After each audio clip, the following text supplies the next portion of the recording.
Hello, in this video I'm gonna show you how to adjust the screen response time on Philips 276B.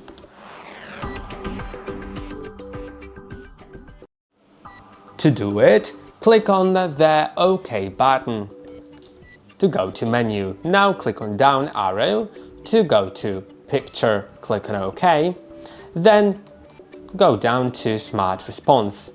Then click on OK again, and you can go up or down to set Smart Response to off, fast, faster or fastest.